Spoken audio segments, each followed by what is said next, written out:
locations, nationally and internationally, west of the Mississippi, all the way to the Pacific Ocean, of approximately 700 locations. We have almost 50 different divisions within the bank, if you didn't know that, including business lending, agriculture, RV, boat, everybody's interested in an airplane, things like that. And Denver is a divisional hub for Bank West, with things related to commercial lending and all sorts of things. When it comes to fraud protection, is there anybody here that has either known somebody or been a victim of fraud? You said fraud. Fraud. No. I'm going to try not to trip on this word.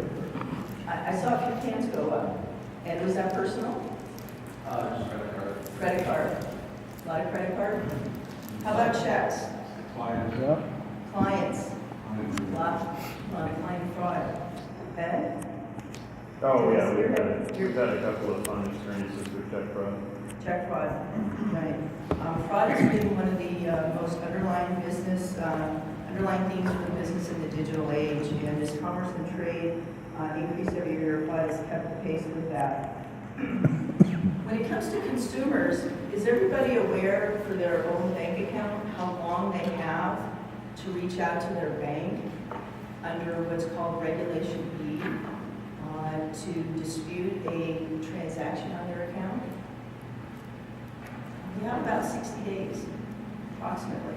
That gives you time to get your statements, go through them, either online or through the paper resource. Does anybody know how long you have to reach out to your bank if you see fraud on your business account? 48 hours. What? 48 hours. That's why I'm here today, is to educate you on what risk that you have out there, what exposure that you have out there as a business owner. 48 hours.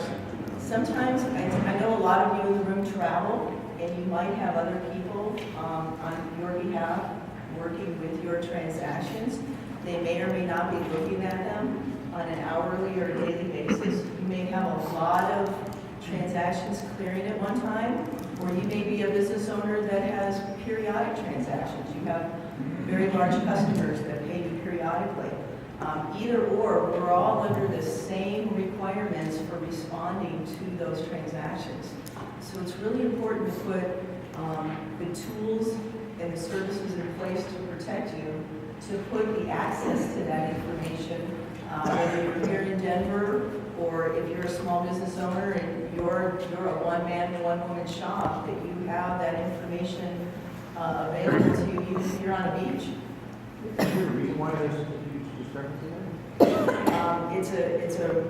It's a government regulation, and I wish I could speak to its inception.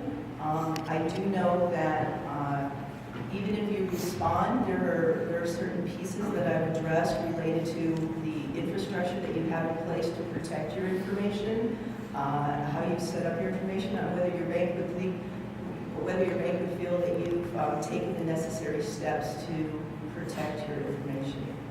So, good question. I'll look into that a little bit more as to why the huge disparity in time.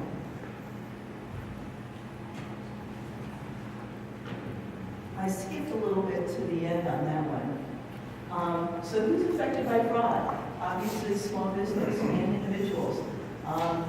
Checks electronically, credit, debit card, ACH, and wires.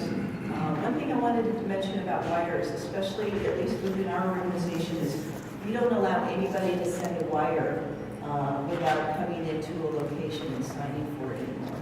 You can't pick up the phone and call somebody who knows your voice and ask them to send money.